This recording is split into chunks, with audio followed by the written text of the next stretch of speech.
네, 안녕하세요. 오늘 이제 세 번째 우성정보대학 애견의료 전공의 세 번째 강의를 시작하도록 하겠습니다. 자, 오늘 이제 강의할 주제는 이제 외과 이제 환자가 병원에 내원하였을 때 이제 입원부터 이제 아이가 퇴원할 때까지에 대한 관리를 이제 설명드리려고 하는데요.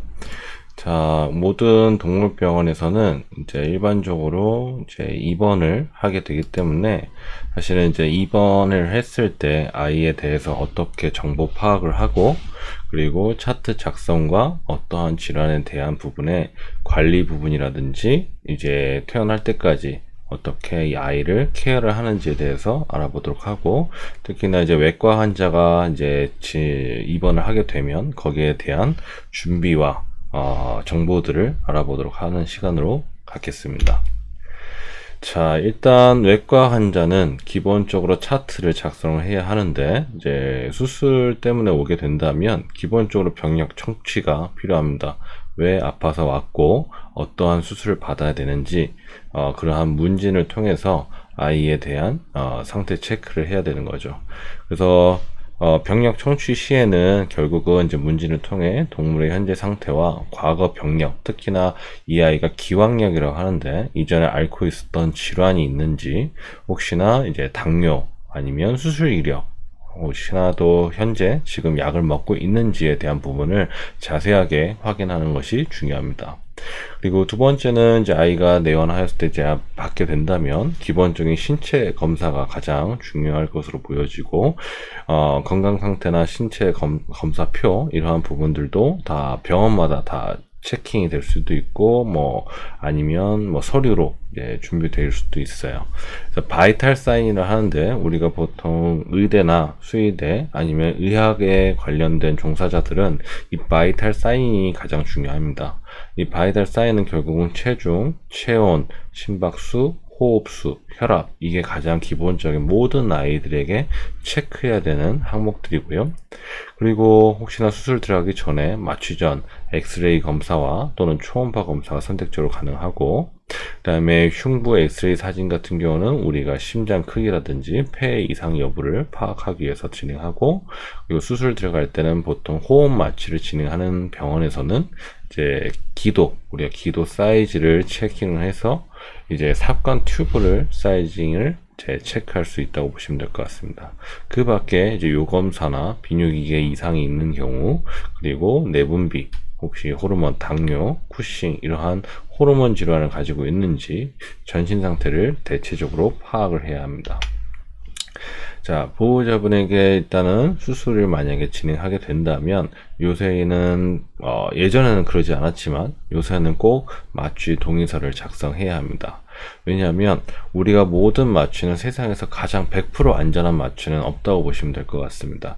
99%가 있더라도 단 1%의 마취 위험성은, 만약에 그 보호자분에게 그 1%가 해당이 된다면 그 보호자분은 마취 리스크의 100%가 될 수 있기 때문에 그 전에 마취에 대한 부분을 확실히 설명을 드리고, 아이가 마취에 대한 리스크율은 어느 정도 되는지 이러한 부분을 자세하게 설명한 후에 보호자분에게 꼭 사인을 받으면서 이러한 상담이 필요합니다.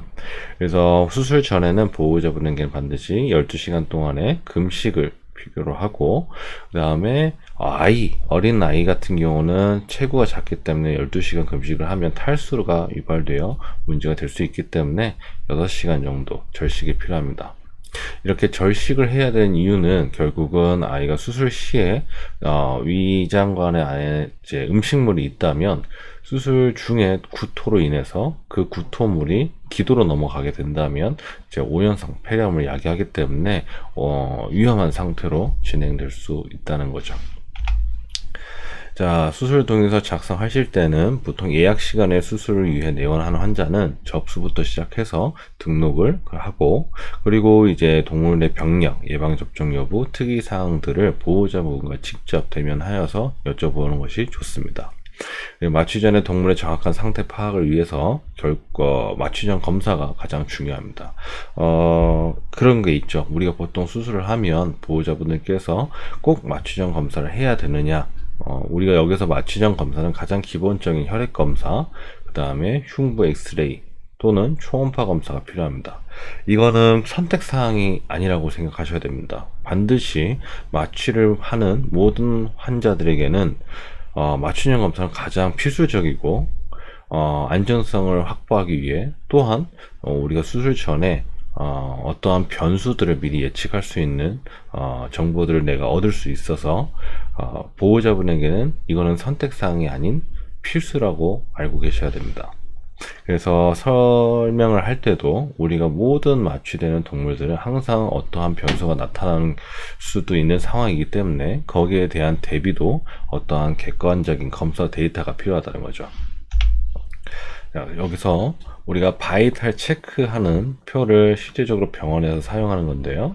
여기서 보시면은 환자 이름, 차트 번호, 체중, 캐나인, 펠라인, 강아지냐, 고양이냐, 남자아이, 여자아이, 혹시나 중성화했던 남자아이, 중성화했던 여자아이, 이러한 부분들을 용어를 다 체크를 해줘야 되고, 품종은 무엇이며, 나이는 몇 살이며, 그리고 주 증상은 어떠한 증상을 내원하였고, 증상은 언제 발현했는지, 이전에 알았던 질병은 무슨 질병이 있는지, 또는 수술은 몇 회 정도 마취 이력이 있는지, 현재 복용 중인 약물이 혹시 있는지, 이러한 부분들을 병원 내에서는 프로토콜처럼 꼭 체크를 해줘야 되고, 그리고 어린아이 같은 경우는 보통 이제 예방접종을 몇 차까지 진행했는지도 매우 중요합니다.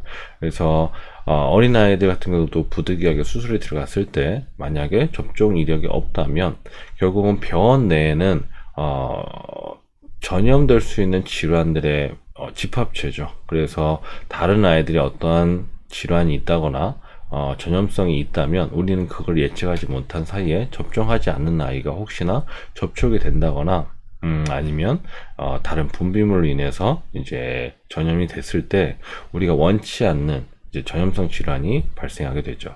따라서 접종을 하지 않는 아이들 같은 경우는 우리가 보통 격리 입원실이라든지 다른 아이와 접촉을 하지 않는 상황에서 이제 입원을 시켜야 되고, 그래서 보호자분에게는 이러한 체킹을 하고 나서 이제 이제 혈액 검사나 영상학적인 검사를 이제 진행을 해야 됩니다. 자, 기본적인 맞춤형 혈액 검사 이게 살펴보도록 하겠습니다. 혈액 검사는 크게 세 가지로 나눌 수가 있는데 보통 CBC 아니면은 혈청 화학 검사, 전해질 가스 검사 이렇게 우선은 가장 큰 틀로 보시면 될 것 같습니다. 첫 번째로 CBC 같은 경우는 우리가 Complete Blood Cell Count라고 하는데 혈구를 계산하는 이제 표라고 보시면 될 것 같아요. 그래서 여기서 보시면 RBC, WBC 또는 플레이트 이러한 부분은 RBC는 적혈구, WBC는 백혈구, 플레이트는 혈소판. 적혈구는 아시다시피 우리 몸에서 빈혈 수치를 담당하는 부분인데 이제 적혈구는 산소 운반을 해줄 수 있는 운반체라고 이해하시면 됩니다. 그래서 만약에 피가 모자른다거나 그 모자라는 부분이 적혈구라면 산소를 우리가 뇌라든지 다른 조직에 공급을 해줘야 되는데 그런 조직의 산소 공급이 떨어지거나 산소 포화도가 떨어지면 결국은 이제 그 조직의 영양분을 받지 못하면 손상을 받을 수도 있고 가장 위험한 건 뇌겠죠. 뇌로 산소 공급이 들어가지 않으면 기절 증상이라든지 이런 부분이 연관될 수 있기 때문에 반드시 적혈구에 대한 부분도 확인을 해야 되고 백혈구 같은 경우는 염증 수치를 우리가 보통 알고 있는데 백혈구는 뭐 이렇게 정상보다 증가되어 있는 상태라면 이 아이는 염증 상태로 보셔야겠죠.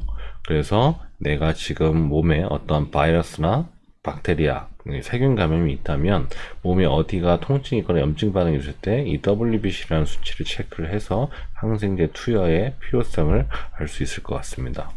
세 번째는 혈소판은 우리 몸에서 지혈을 담당하는 이제 혈구이기 때문에 혈소판이 만약에 검사 중에 낮게 나온다면 결국은 수술 시에 출혈이 나타났을 때 지혈이 잘 안 된다는 부작용이 생길 수 있죠. 그래서 이러한 부분도 필요에 따라서 수혈을 준비할 수 있는 객관적인 데이터로 보시면 될 것 같습니다. 자, 두 번째는 혈청 화학 검사인데 우리가 혈청 화학 검사는 매우 많은 항목을 가지고 있습니다. 따라서 간에 관련된 수치 또는 췌장, 신장, 혈당 이러한 수치들을 우리가 하나씩 다 이해를 하셔야 되는데 임상병리학적으로 우선은 간 수치 여기에 보이시면은 ALT, ALP, AST, GT 이런 부분은 가장 대표적인 세포에서 나오는 효소 수치라고 보시면 될 것 같습니다. 간과 신장을 우리가 봤을 때 보통은 왜 이러한 수치들이 중요하냐면 마취제제가 우리 몸에 들어왔을 때 간에서 일단 해독 작용을 가져야 되고, 두 번째는 신장으로 가서 그 약물들이 배설이 돼야 합니다.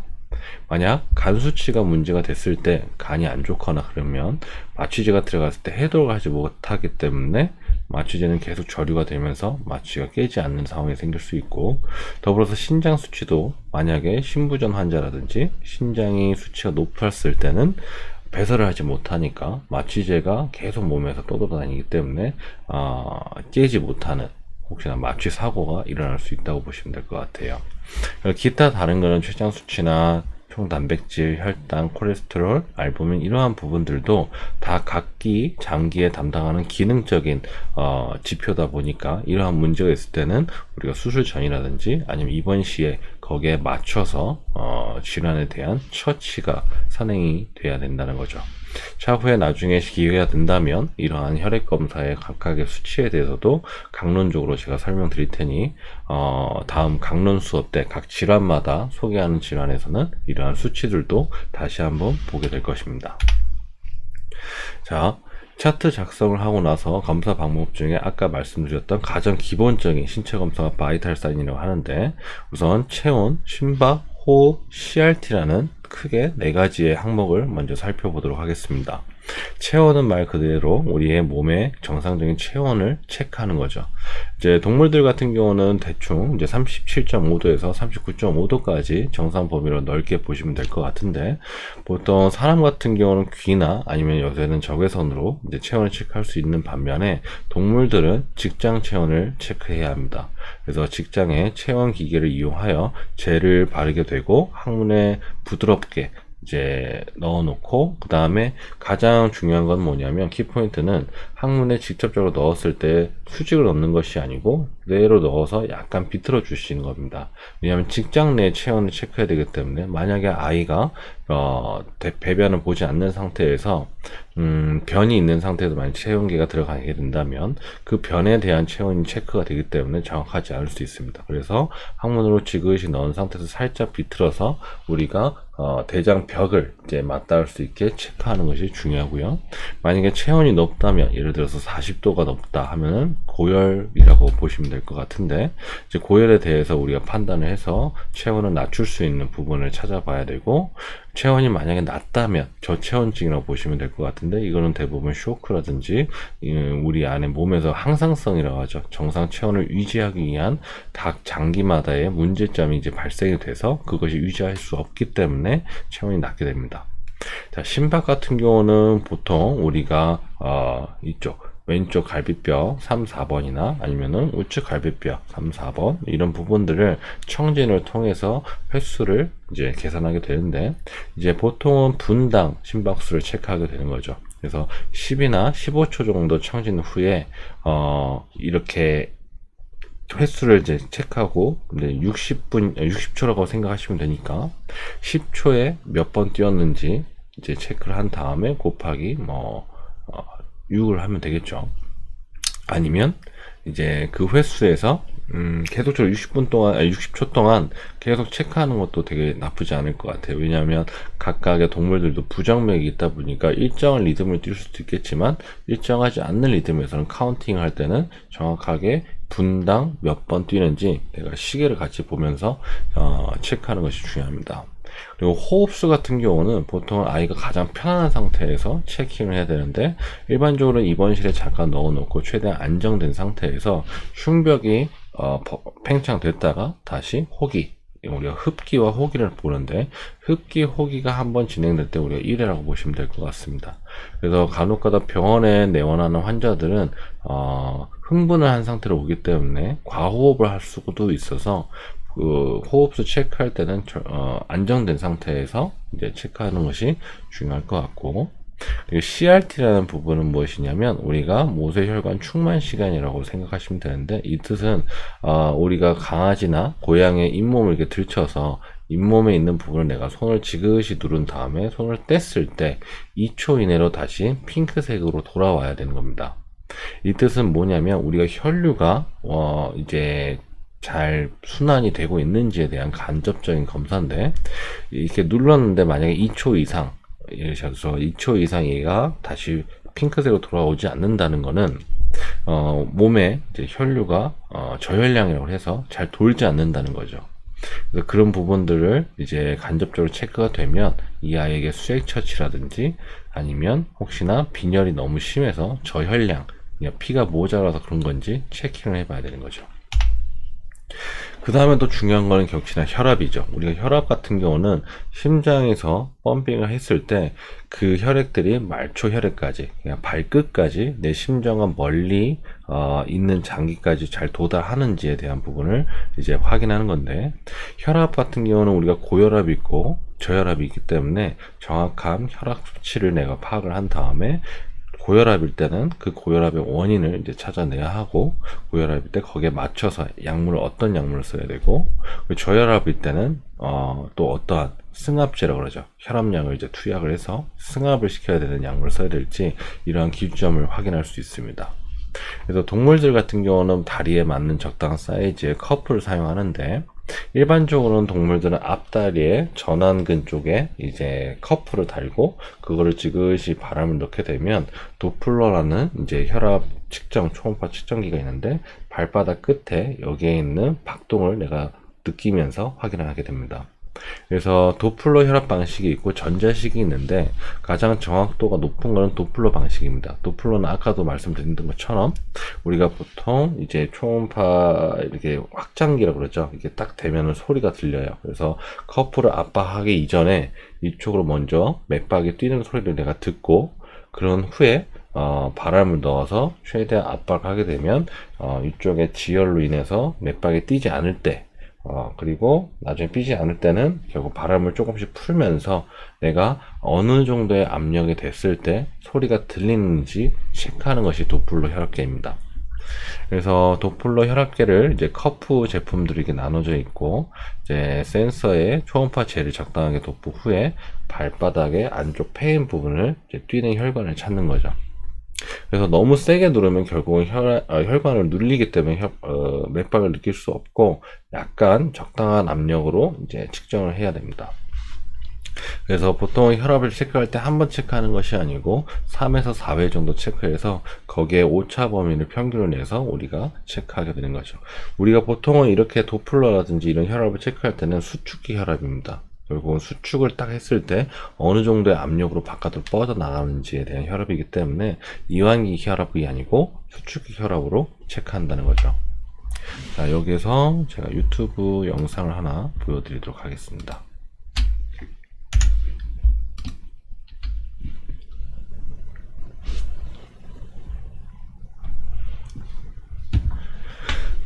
해외 영상이고요. 보통 이제 동물병원에서 혈압을 체킹하기 위해서 이렇게 찍어낸 영상이고, 뒤로 가게 된다면 고양이 영상이며, 우선 발 쪽에 젤을 바르고, 앞부분 같은 경우는 아마 세척에 관련된 부분이고요. 저희는 이제 혈압을 보기 때문에 혈압에 대한 부분만 먼저 보여드리도록 하겠습니다.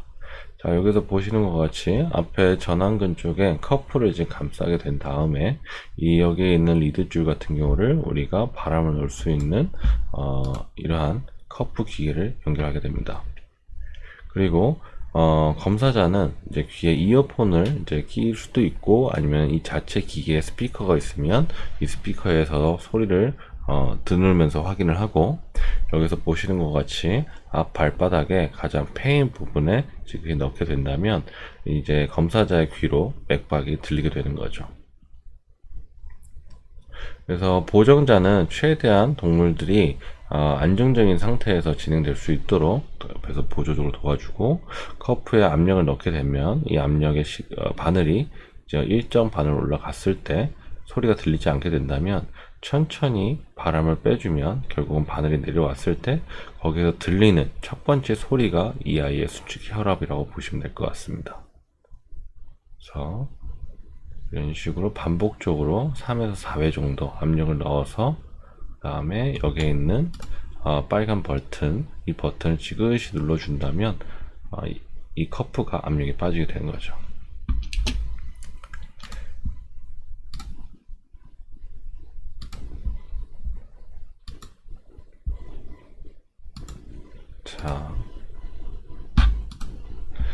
자, 또 하나의 방법은 이제 혈당 체크를 하게 되는 거죠. 우리가 보통 당뇨 환자가 있다든지 아이가 혈당이 고혈당이냐 저혈당이냐 체크할 때 테크니션 선생님들도 아이의 이제 피를 뽑아서 혈당 측정기에다가 이제 체크를 해야 되는 거죠.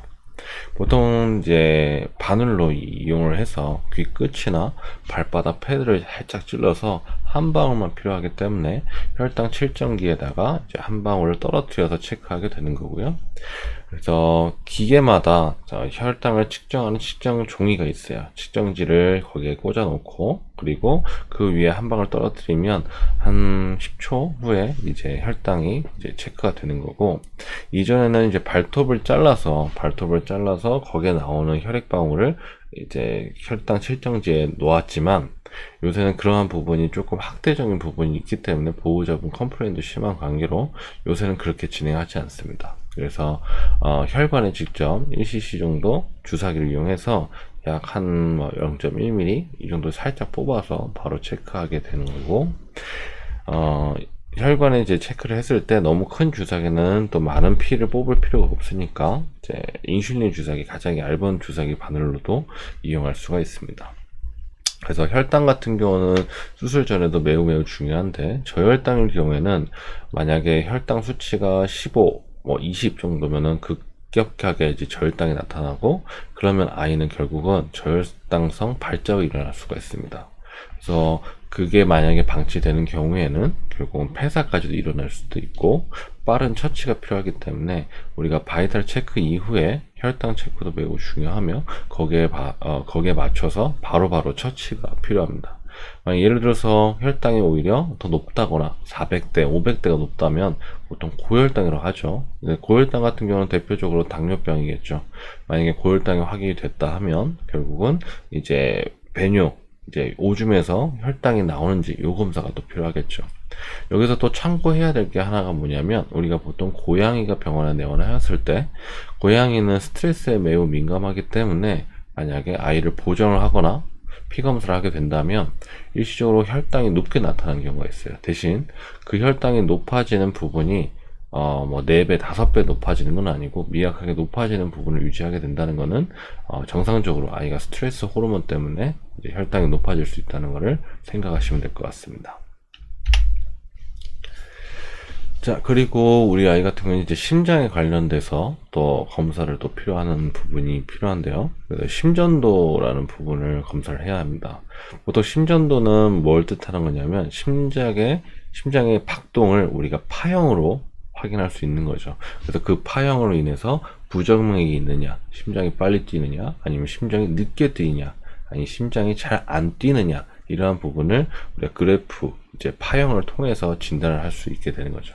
그래서 테크니션 선생님들 같은 경우는 결국은 여기 보시는 사진과 같이 옆으로 이전에 얘기했던 보정법처럼 횡화 옆으로 눕혀서 다리를 잡아서 이제 자세를 보정을 해주고, 그다음에 리드줄이 있는데 보통 리드줄 같은 경우는 빨간색, 노란색, 초록색, 검은색이 있습니다. 그래서 그 색깔을 각각의 위치에 집게처럼 이제 장착을 해야 되는데, 빨간색은 오른쪽 앞다리, 그리고 노란색은 왼쪽 앞다리, 초록색은 오른쪽 뒷다리, 검은색은 이제 왼쪽 뒷다리를 잡는데, 각기마다 이제 집게들이 장비마다 조금 다를 수가 있어요. 그래서 그것을 이제 장착을 한 다음에 우리가 보통 이제 카운팅을 하게 되면 이 아이가 뛰는 심장을 이제 심전도 종이로 나타나게 되는 거죠. 여기서 가장 중요한 건 뭐냐면, 아이를 보정했을 때 가장 편안한 상태에서 체크를 해야 됩니다. 아이가 혹시나 막 움직인다거나 협조적이지 않는다면 심전도 그래프가 이제 파형이 이제 허상이 생기게 되는 거죠. 정상적으로 뛰는 것이 아니고 허상이 생기면은 결국은 진단학적으로 우리가 오진할 수 있는 확률이 생기기 때문에, 아이가 만약에 너무 흥분하거나 협조적이지 않을 때는 최대한 진정을 하고 나서 검사를 진행하는 것이 옳다고 생각하면 될 것 같습니다. 자, 그리고 이제 오줌 검사. 요 검사 같은 경우는 우리가 보통 장비들이 요새는 오줌을 뽑게 되면 기계가 알아서 체크하는 경우도 있겠지만, 이전에는 저희가 요 스틱이라든지 아니면 요의 비중계를 이용해서 체크할 수도 있습니다. 그래서 비중계 같은 경우는 이제 오줌의 무게라고 보시면 될 것 같습니다. 이제 비중계를 이제 뚜껑을 열게 되면 거기에 떨어뜨려 놓고 우리가 눈으로 비중계를 확인했을 때 오줌이 어느 정도의 무게를 가지고 있느냐에 따라 아이가 방광염이라든지 아니면은 신장 질환 아니면 뭐 감염성 이런 부분들이 이제 어느 정도 감별이 될 수 있는 거고, 그리고 시중에도 손쉽게 우리가 볼 수 있는 게 요 스틱이라고 해서 각각의 이제 배뇨 내에 있는 성분을 분석할 수 있는 컬러풀한 이제 시트지가 있어요. 그 시트지에다가 오줌을 이제 한 방울씩 떨어뜨려 놓으면은 그 정상이 이제 랜드마크로죠. 레퍼런스라는 부분을 이제 같이 빗대어서 봤을 때 정상 색깔이 원래는 초록색인데 점점 진해진다거나 아니면 파란색인데 점점 진해진다거나 이러한 비교할 수 있는 그림이 이제 요 스틱 통에 있죠. 그거를 확인을 해서 아이가 혹시 당뇨가 있다거나 아니면은 케톤체가 있는다든지 아니면 혈뇨 증상이 있다든지 또 여러 가지 pH, 산도 이런 부분들도 어느 정도 볼 수 있다고 보시면 될 것 같아요. 그래서 이것도 통해서 아이가 조기 신장 질환이라거나 아니면 가장 중요한 이제 당뇨 체크 컨트롤이 되게 중요하겠죠. 자, 그 다음에 이러한 바이탈 체크가 다 끝나면 결국은 아이가 수술 들어가기 전에 수화라고 해서 수액 처치가 매우 중요합니다. 우리가 보통 수술하게 된다면 개복 수술이나 개흉 수술 이런 부분을 했을 때는 체온이 바깥으로 빠져나가고 그다음에 체액 성분이 증발이 되기 때문에 몸에서는 계속적으로 수분을 유지를 해줘야 됩니다. 그래서 가장 기본적인 게 이제 수액 처치죠. 우리 수액도 이렇게 여러 가지로 나눠지게 되는데 보통 이제 크리스탈로이드 콜로이드라는 수액 제제가 있습니다. 크리스탈로이드 같은 경우는 뭐냐면 일반적으로 우리가 생적 식염수 아니면 혈당 수액 아니면 하트만 덱스 이러한 전해질 수액 제제가 우리가 크리스탈로이드라고 보시면 될 것 같고, 가장 일반적으로 기본적으로 수액 쓰는 거는 생적 식염수죠. 식염수 안에는 나트륨이 이제 들어가게 되고 거기에서 0.9%가 들어가 있는데 100ml짜리가 있고 500ml, 1000ml짜리가 있습니다. 가장 몸에 탈수가 일어났을 때 가장 기본적으로 빠르게 탈수 교정할 수 있는 수액이 이제 생적 식염수라고 생각하시면 될 것 같고, 두 번째는 이제 하프솔이라는 수액은 뭐냐면 보통 이제 0.45%의 생적 식염수, 원래 아까 제가 말씀드린 0.9%를 반을 나누면 0.45%의 생적 식염수와 그 다음에 하트만 수액을 이제 섞어서 아니죠, 죄송합니다. 이제 5% DW 혈당 수액을 이제 섞어서 만든 게 하프솔이라고 합니다. 이 수액은 언제 쓰냐면 주로 심장병 환축에서 씁니다. 강아지에서는 이제 심장 질환이 있을 때 폐수종을 일으키는 좌심부전 질환이 있기 때문에 우리가 정수압을 해서 혈관 내에 물이 너무 많아지게 된다면 혈관에 담지 못해서 결국 폐로 이제 빠져나가는 걸 우리가 폐수종이라 하는데, 이제 심장질환이 있는 아이들이 만약에 생적 식염수를 빠른 속도로 넣게 된다면 그것이 오히려 정수압을 더 빨리 유발을 하게 되어 폐수종을 유발할 수 있기 때문에 하프솔이라는 수액을 쓰게 됩니다. 그리고 또한 5% DW도 마찬가지로 심장병이 있을 때 DW는 뭐냐면 혈당 수액입니다. 오로지 당만 있는 수액이고, 그리고 5% DS는 뭐냐면 혈당과 생적 식염수를 함께하는 수액입니다. 그래서 저혈당이 있다거나 내가 급하게 당을 공급해야 될 때는 5% DS라는 수액을 장착을 하게 되고, 하트만 셀라인 같은 경우는 이제 하트만은 보통 우리가 클로라이드 아니면 칼륨 이러한 부분들이 제제들이 섞여 있는 상황이고, 전해질 불균형, 예를 들어서 설사나 구토를 해서 내 몸에 전해질이 빠져나갔을 때 전해질 교정을 함께 하기 위해서 이제 하트만이라는 수액을 쓰게 되고, 일단 하트만 덱스는 뭐냐면 하트만 기본적인 전해질에 함유하는 수액과 혈당이 같이 들어가 있는 게 하트만 덱스, 그리고 증류수 마지막으로 주사용수죠. 우리가 보통 항생제나 아니면 어떤 주사제를 썼을 때 주사용수로 이용해서 희석을 한 후 그 다음에 주사 처치를 하게 되는 거죠. 그래서 여기서 보이시는 이러한 수액 제제의 분류가 사실상 병원에서 가장 중요하고 수의사 선생님들이 오더를 내리거나 아니면 어떤 아이의 수액을 선택을 할 때 이런 각각의 수액의 특성을 내가 알고 있어야 되며, 그 다음에 그 수액을 장착을 해줬을 때도 속도 계산이라든지 얼마만큼 맞아야 되는지 사실 그러한 계산도 필요합니다. 그래서 수액 계산 같은 경우는 보통 유지와 유지 2배, 유지 3배, 이렇게 유지, 그 다음에 2분의 1 속도, 3분의 1 속도, 3분의 2 속도, 그 다음에 유지 2배, 이런 식으로 우리가 수액을 넣었을 때는 속도가 매우 매우 중요합니다. 보통 사람들이 착각하는 게 수액이 500ml짜리가 하나 있으면 아이가 2.5kg면 그 수액을 한 팩을 무조건 다 맞아야 된다고 생각하는데, 그것이 아니고 각각의 체중에 따라서 적당하게 들어가야 되는 수액 속도와 수액 양이 있습니다. 그래서 지금 여기 보시는 거 표처럼 내가 만약에 수액을 유지 정도, 아이의 그냥 기본적인 체액의 유지 정도의 수액 속도를 계산을 할 때 가장 간단하게 체중 곱하기 2.5가 시간당 속도라고 생각하시면 될 것 같습니다. 그래서 시간이 지나서 만약에 심장병이 있거나 수액이 빨리 들어가면 안 되는 질환들 중에 하나가 이제 심장병이죠. 심장병이 있을 때는 수액을 보통은 2분의 1 용량으로 들어가게 됩니다. 속도를.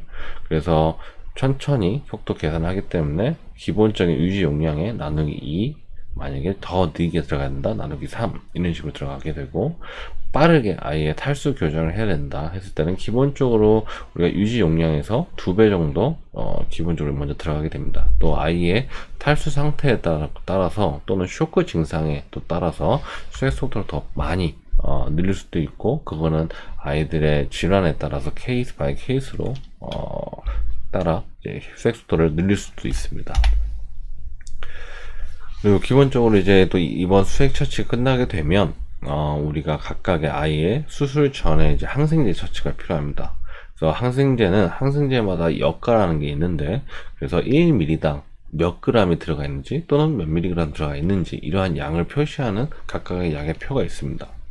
그래서 동물들 같은 경우는 우리가 보통 체중에 이제 계산을 해서 미리그램을 이제 산출을 해내고 거기에 맞춰서 내가 몇 미리 뽑아야 되는지 이제 아이한테 투약을 해야 되는지 이러한 부분을 계산하는 식입니다. 그래서 기본적인 용량에 곱하기 이제 체중, 그리고 나누기 그 각각의 약에 있는 역가 미리당 얼마나 들어가 있는 걸 나누었을 때 그때 이제 아이의 미리그램이 나오게 되겠죠. 그러면 거기에 이제 미리그램에 이 약에 한 1ml당 얼마가 있는지에 대한 부분을 내가 또 계산을 해서 거기에 맞추게 됩니다. 그래서 예를 들어서 세프라딘이라는 항생제가 있는데, 이게 내가 처방을 30mg, 키로당 30mg 정도 내가 주사 처치를 하게 된다면, 그래서 4kg짜리 아이한테 주사했을 때 4 곱하기 내가 30mg 들어가야 되기 때문에 곱하기 30, 그리고 이 세프라딘이라는 주사제의 역가가 200mg이니까 나누기 200 하게 된다면 이 아이의 미립수가 생기게 되겠죠. 그래서 또 어떤 경우는 메타카멘제제가 처방을 했을 때 0.04ml당 키로 이렇게 들어가게 된다면 이거는 쉬워요. 그래서 미리가 이미 계산이 됐기 때문에 4 곱하기 0.04면은 미리가 계산이 산출이 되겠죠.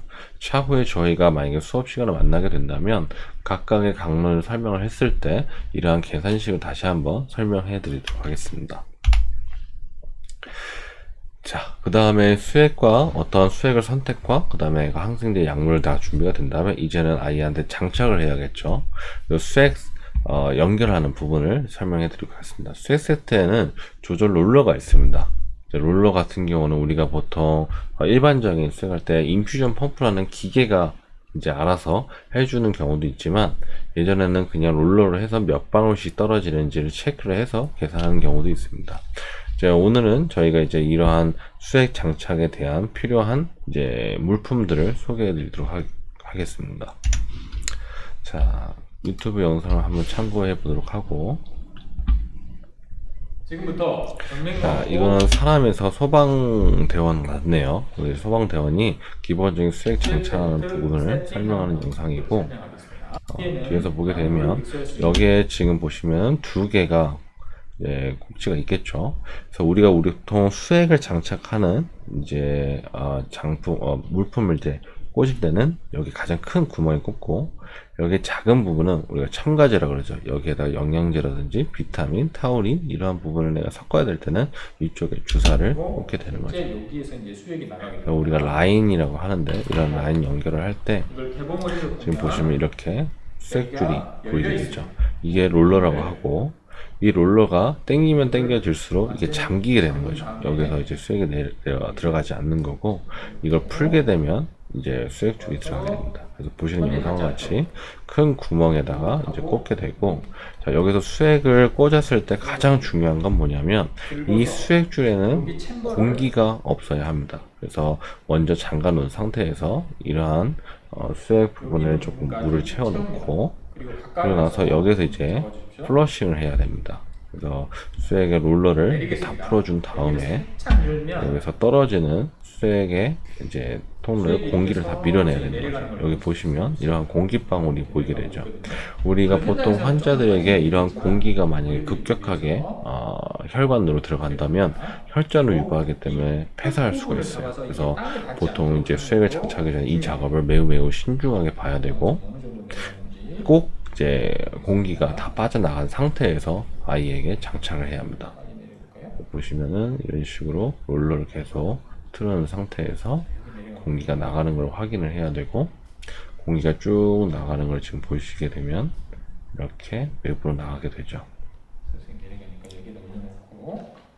이렇게 공기가 나가고, 네, 바깥으로 이런 공기와 수액을 다 배출을 시키는 겁니다. 이렇게 에어가 차면 뚜껑을 좀 개방을 해서 살짝 더 열면 좋겠습니다. 이렇게 공기가 나간 다음에 더 이상 수액줄에 공기가 없다면 그 채로 이제 환자에게 장착을 하게 되는 거죠. 에어가 차지 않도록.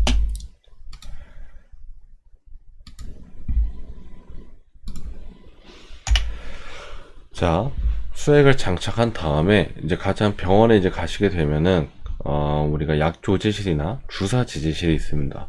지금은 사실은 테크니션 선생님들께서 직접 주사하거나 어떠한 이제 처치를 할 수가 없지만, 차후에 직업화가 된다면 이러한 주사 처치도 가능할 수도 있고, 또 약물을 이제 채취를 하거나 이러한 부분들도 가능하기 때문에 우리도 이러한 항생제라든지 이러한 용량, 역가들을 다 미리미리 이해를 하고 각각의 주사제를 냉장 보관해야 되거나 아니면은 실온 보관해야 되거나 이런 것들도 다 파악을 해야 합니다.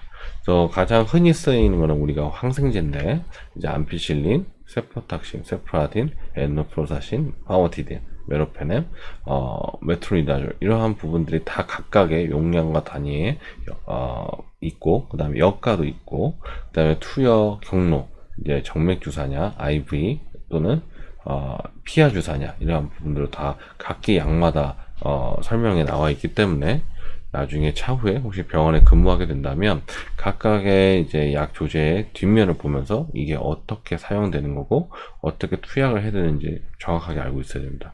예를 들어서 절대 혈관 내로 들어가지 말아야 할 주사제인데, 만약에 그걸 확인하지 못하고 그것을 이제 피하 주사용 제제를 IV를 하거나 이렇게 하게 되면 쇼크가 오거나 급작스럽게 이제 사고가 나타날 수도 있기 때문에 매우 이제 신중하게 다뤄야 한다고 생각하시면 될 것 같습니다. 그 다음에 이제 스테로이드 제제, 보통 이제 염증이라든지 붓기, 알러지 이런 부분이 있을 때는 우리가 스테로이드를 쓸 수도 있고요. 또 모든 아이들한테 수술하고 나서는 통증을 느낄 수 있기 때문에 진통제도 나눠볼 수가 있습니다. 사실은 이제 약제 같은 경우는 많은 약제들이 다 있기 때문에 이걸 모두 다 설명하기는 힘들어요. 이제 하나하나 이제 나중에 강론에도 설명하겠지만, 약제 같은 경우는 뭐 일단 수의사 선생님들께서 다 이제 처방을 하고 거기에 대해서 얼마만큼 이제 뽑아야 된다, 얼마만큼 주사 처치해야 된다 이런 걸 하겠지만, 테크니션 선생님들 같은 경우도 사실은 하후에는 이러한 약제를 다 이해를 해야 되고 공부를 해서, 그래야 이제 아이들한테 약제를 처방을 하거나 얘가 어떠한 부분 때문에 이 약을 쓰거나 이해를 하시는 것이 매우 중요합니다. 자, 여기까지 일단 기본적으로 우리가 외과 환자가 내원하였을 때 주사나 아니면 체크, 바이탈 체크, 그리고 수액을 어떻게 준비해야 되는지, 또 약물은 어떤 게 있는지 간단하게 소개해 드렸고요. 사실 가장 기본적인 거예요. 모든 환자들이 왔을 때는 바이탈 체크는 가장 기본적인 거고, 그거를 물어봤을 때 얼마, 뭐 호흡수가 얼마고 혈압은 얼마다, 이런 부분들이 자연스럽게 나타날 수가 있어야 됩니다. 말을 할 수가 있어야 되고 전달도 그만큼 정확하게 할 수 있어야 되기 때문에 이번 강의에서 가장 키포인트는 신체 검사라고 생각하시면 될 것 같습니다.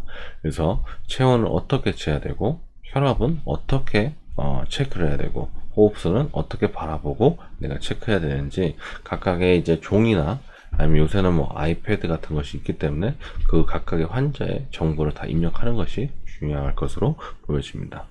자, 오늘 시간 같은 경우는 조금 이제 짧지만, 이러한 외과 환자나 차후에는 또 외과 수술실에 대해서도 제가 한번 소개해 드릴 텐데, 사실상 코로나 때문에 이런 온라인 강의를 했을 때는 제가 일방적으로 얘기하는 측면이다 보니까 학생들이 어떠한 질문을 제가 받아내야 하고, 또 이해되지 않는 부분을 제가 보강을 또 해야 드려야 되는데, 그러지 못한 점 매우 죄송하다는 말씀을 전해드리고요.